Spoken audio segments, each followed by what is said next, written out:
The stars had always been a mystery to the people of Zaloria. Their scientists had mapped countless systems, studied the movement of galaxies, and listened to the faint whispers of the universe for centuries. Most of what they heard were natural sounds, the hum of pulsars, the hiss of cosmic winds, the quiet background of creation itself. But then one day, their observatories picked up something different. A signal, strong, steady, and purposeful. It did not resemble anything they had encountered before. The discovery was first made by a young astronomer named Theron. He was not expecting anything unusual that night as he monitored the vast darkness. He almost dismissed it as interference. But the pattern was too organized, too structured to be natural. His heart raced as he ran the scans again. The signal pulsed in perfect rhythm like a heartbeat stretched across the galaxy. It was not random, it was deliberate. Theron immediately reported it to the Council of Scientists. Within hours, the great minds of Zaloria were gathered in the central observatory, staring at the projection of the signal waves. The air was filled with whispers and nervous anticipation. For centuries, their people had wondered if there were others among the stars. Now they had proof. Who could have sent this? One elder scientist asked. His voice trembled, not from fear, but from the weight of history unfolding before him. Another replied, "It is powerful. To cross such distance, whoever sent it must command incredible energy." The debates began. Some argued it was a message of peace, perhaps from a civilization eager to share knowledge. Others were less hopeful. They reminded everyone that power could also mean danger. The Zalorian Council of Leaders was quickly informed. Within days, discussions spread across their entire world. Families gathered around their listening devices, trying to hear even a faint echo of the mysterious call. Markets and schools buzzed with questions. Children asked their teachers if friendly beings were on their way. Adults worried if an invasion fleet might appear instead. To the Zalorians, who had lived in relative peace for generations, the unknown was both exciting and frightening. They had developed advanced ships and technology, but their history had long moved away from war. The thought of meeting strangers who might not share their values sent chills through many hearts. After much debate, the council decided to prepare a welcoming fleet. "We cannot hide," their leader, High Chancellor Soral, declared. "If the signal was strong enough for us to hear, then whoever sent it already knows we exist. Let us meet them with dignity, not fear." So preparations began. Great starships, adorned with banners of peace, were readied. Scientists and diplomats volunteered for the mission, eager to be part of history. Musicians even composed songs to be played in case music could bridge the gap between species. The Zalorians imagined the newcomers to be wise, graceful beings, perhaps shining with light or gentle in their voices, or filled with wisdom older than the stars themselves. The day of departure drew near. Crowds gathered in cities to watch the fleet rise into the sky. Families waved flags, cheered, and wished them luck. Some wept, not knowing if their loved ones would return. For though the mission was cloaked in celebration, the uncertainty pressed heavily on every heart. As the fleet traveled toward the origin of the signal, the scientists studied every fragment of data, the energy of the transmission, the patterns within it, the sheer persistence of the signal. All pointed to something extraordinary, yet none of their predictions prepared them for what they would eventually find. The closer they came, the stranger the readings grew. Space around the source was littered with traces of explosions, remnants of destroyed satellites, and debris from battles long past. This unsettled the Zalorians. Why would a people advanced enough to send such a signal live? Among such ruins? Whispers filled the ships. Could it be a trap? Some wondered. Others believed the ruins meant the senders were survivors of a terrible war, calling out for help. Compassion urged them to continue forward, but caution kept their weapons ready, even though they prayed they would never need them. Then, at last, the signal's origin point appeared on their sensors. A cluster of massive vessels hung in space, dark shapes against the glittering stars. They were unlike any ships the Zalorians had seen before. These were not sleek or elegant. They were enormous, armored, and scarred as though they had survived countless battles. Their surfaces were pitted with damage, patched with metal plates and marked with signs of survival rather than beauty. The sight left the Zolorian fleet stunned. For a long moment no one spoke. These ships looked ancient and dangerous, but they also radiated strength. Whoever built them was not fragile. They had endured. As the Zolorian diplomats prepared their greetings, their voices trembled. They had imagined glowing beings of peace, but what floated before them were vessels of survivors. It was then that the Zolorians realized they had no idea who or what they were about to meet. For the first time in their history, they truly understood what it meant to be uncertain before the unknown. The Zolorian fleet floated in silence as the strange ships drifted ahead of them. For a moment it felt as if the stars themselves were holding their breath. The alien vessels did not move, did not attack, and did not respond. They simply waited, their dark hulls gleaming faintly in the dim light of distant suns. The Zolorian diplomats prepared a transmission. Their voices were calm but tense as they activated the universal translation system they had built in anticipation of this very day. A melodic message of peace was sent, accompanied by visual images of the Zolorian people smiling and raising their hands in greeting. Across the fleet, crews watched nervously, waiting for a reply. For long minutes, nothing happened. Then, slowly, one of the massive ships stirred. Its engines glowed faintly as it shifted position, turning toward the Zolorian fleet. Panels across its surface opened, releasing small vessels that moved with surprising speed and precision. The sight was intimidating. These were not ceremonial ships painted in bright colors like the Zolorians had sent. They were functional, armored, and built for resilience. Every line of their design spoke of survival, not beauty. A voice, finally, came through the transmission channel. It was deep, steady, and rough compared to the smooth tones of the Zolorians. The words were at first broken, mismatched, and confusing. Then, as the translation system adapted, the message became clear. We are the humans. We received your presence. We acknowledge your message. The word echoed across every Zolorian ship, humans. It was a name none of them had heard before, but even before the details were explained, the Zolorians could sense something behind those words. Caution, resilience, and strength. The first visual of the humans appeared moments later. They did not shine with radiance as many Zolorians had imagined.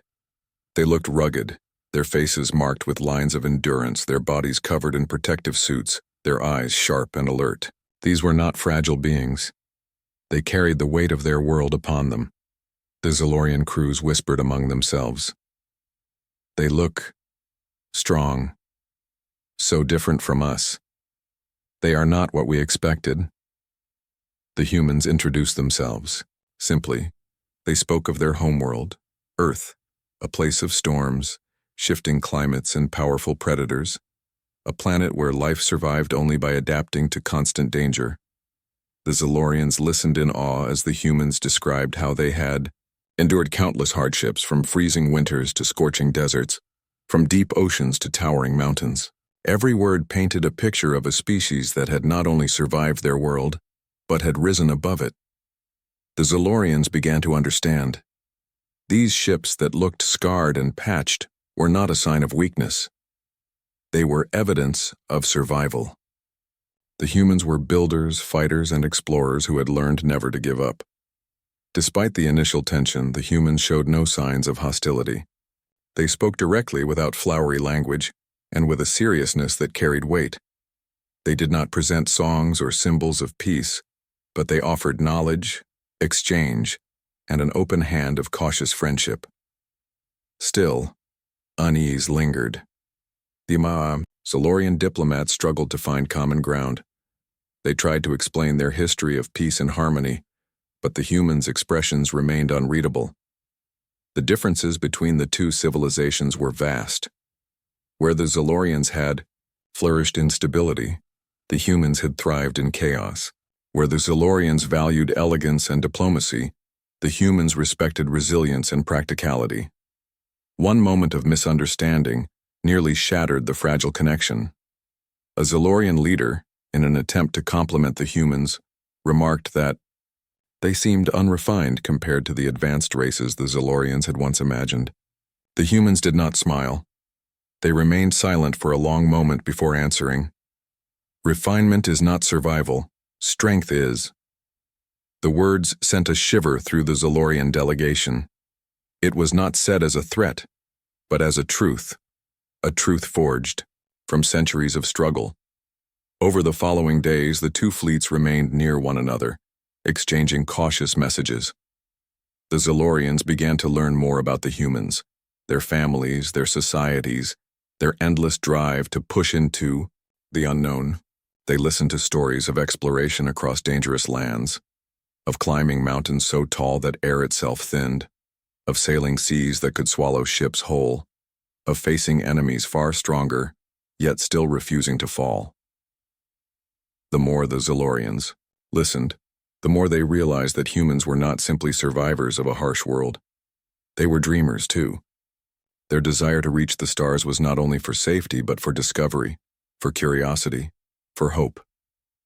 That mixture of toughness and wonder fascinated the Zalorians. Yet still, doubts remained. Some Zalorian council members whispered that these humans might one day bring conflict. Their ships bore the marks of many battles. Their technology was built for endurance rather than beauty, and their eyes seemed to hold a fire that never faded. Others, however, saw in them potential allies, beings who could stand strong where others might falter. One event shifted the balance. During an inspection of a human vessel, a malfunction occurred in one of the airlocks. Toxic gas began to leak, filling the chamber. The Zalorian visitors panicked, fearing death. But the human crew rushed in without hesitation. They sealed the breach, carried the Zalorians to safety, and even exposed themselves to the poisonous air in the process. When asked later how they could endure such danger, the humans simply replied, "We've breathed worse." That small moment revealed more than any words could. The Zalorians saw with their own eyes the resilience of these newcomers. They were not reckless. They were prepared, trained, and willing to act for the sake of others.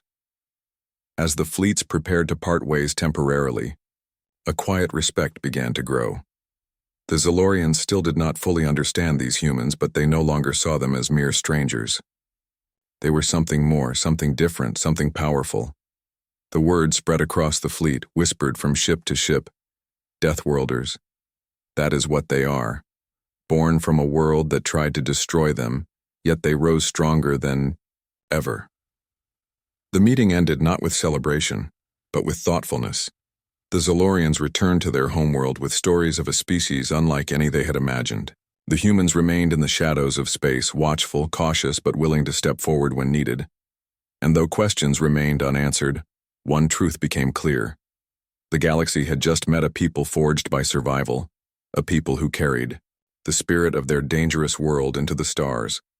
The Zalorians did not know whether to fear them or admire them, but they knew one thing for certain: the humans were here, and the galaxy would never be the same again.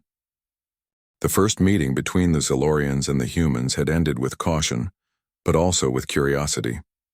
Both sides returned to their ships carrying questions that lingered in their minds. The Zalorians could not stop thinking about the strange strength they had witnessed, while the humans remained careful, unsure of how much trust could be given. In the silence of space, two very different worlds had touched, but the true test of understanding had not yet begun. The Zalorians were a people who valued beauty in all things. Their ships were designed like works of art. Their voices carried with grace, and their traditions had long moved away from conflict. They were not weak, but they were not hardened by constant struggle. For generations, they had lived in relative harmony, and their culture reflected that peace. The humans, on the other hand, were direct, practical, and unshaken by harsh conditions. Their every invention seemed built for survival, not elegance. Even their bodies seemed marked by endurance, muscles shaped by effort, and eyes sharpened by experience. When the fleets remained near each other in shared orbit, small exchanges began. Scientists traded data, engineers compared designs, and translators worked endlessly to bridge the gap between two languages that were worlds apart. Yet, beneath the surface of these meetings, tension remained. The Zilorians often found themselves whispering among each other about how rough and unrefined the humans seemed, while the humans, in turn, could sense the unease. Misunderstandings grew from the smallest gestures. One evening, during a gathering of leaders, a simple exchange nearly led to conflict. A Zilorian diplomat offered a piece of delicate crystal art, shaped to symbolize peace and friendship. The human leader accepted it, studied it for a long moment, then gently placed it down. His face carried no smile, only calm seriousness. The Zilorian diplomat mistook this for rejection, and offense spread through the hall. To the humans, however, it was a gesture of respect, placing something fragile in a safe place rather than holding it carelessly. The meaning was lost in translation, and both sides left the meeting with heavier thoughts than before. But more than cultural misunderstandings, it was the raw toughness of the humans that unsettled the Zilorians. Time and again they saw examples of their resilience. A group of humans joined a Zilorian expedition to a nearby moon. The surface was bitterly cold, filled with sharp winds that cut across the ground. The Zilorians struggled in their protective suits, moving slowly and carefully, while the humans pressed forward with a determination that seemed unshakable. When one Zilorian fell and cried out, the humans lifted him up without hesitation, carrying him across the rough terrain until safety was reached. "This cold," one human said afterward with a faint smile. "We've known colder nights." The Zilorians were stunned. To them, this was one of the harshest environments they had ever faced, yet to the humans, it was nothing unusual. Word spread quickly through the Zilorian fleet. Stories of human endurance traveled from ship to ship, how they could run for hours without rest, how they could adapt to strange climates, how they seemed to face danger without fear. Some Zilorians felt inspired, while others felt uneasy. It was not easy to accept that a people they had only just met could surpass them in areas they thought impossible. One moment revealed the depth of this difference more than any other. A group of Zilorian engineers invited human technicians to assist in repairing a damaged research station.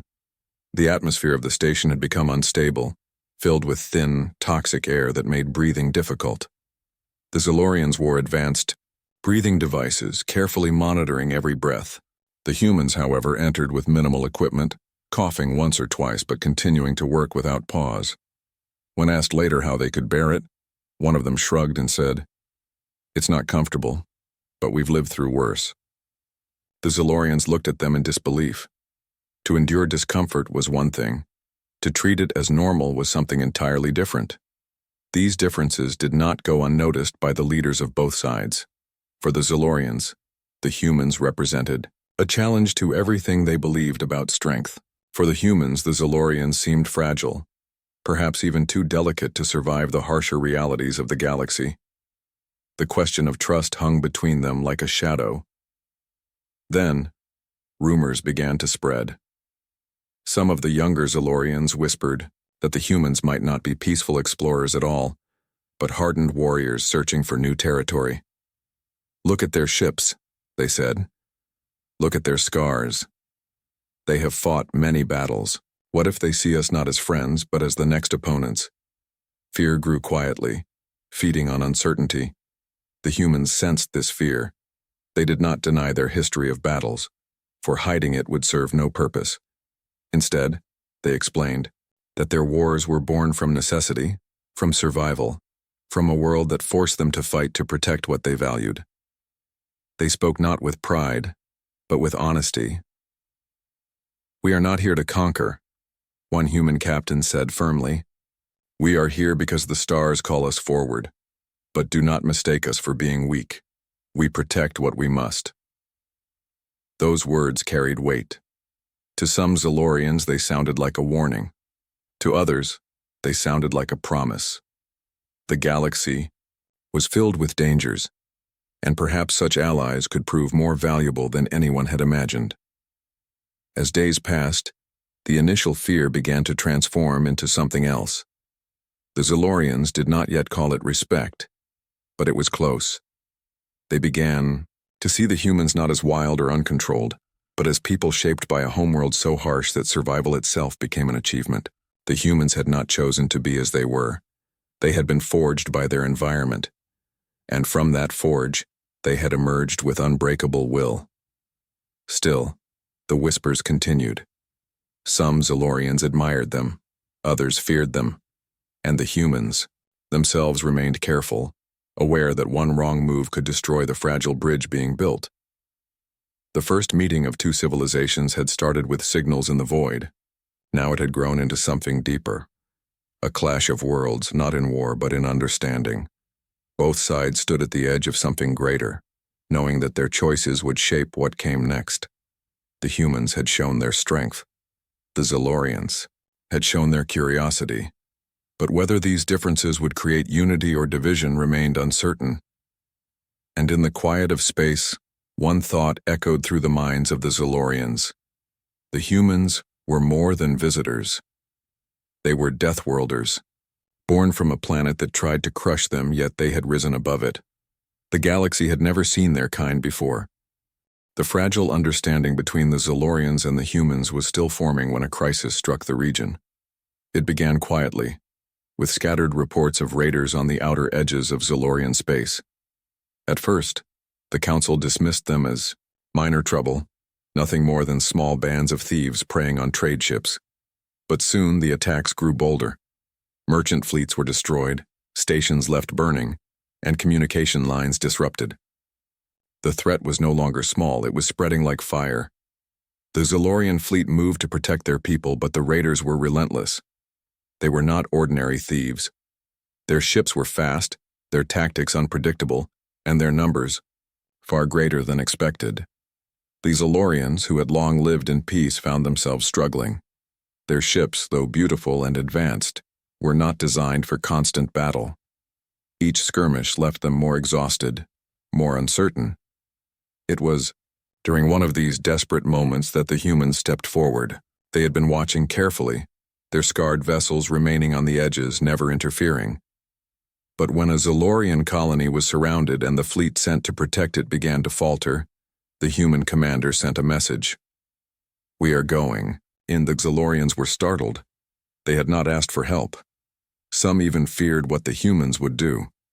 But before anyone could argue, the human ships surged forward. Engines roared, weapons glowed, and in a flash the Deathworlders joined the fight. The battle that followed was unlike anything the Zalorians had seen. The humans fought with a precision and ferocity that seemed impossible. Their ships, though worn and scarred, moved like predators. They darted through enemy fire, struck with brutal efficiency, and refused to retreat.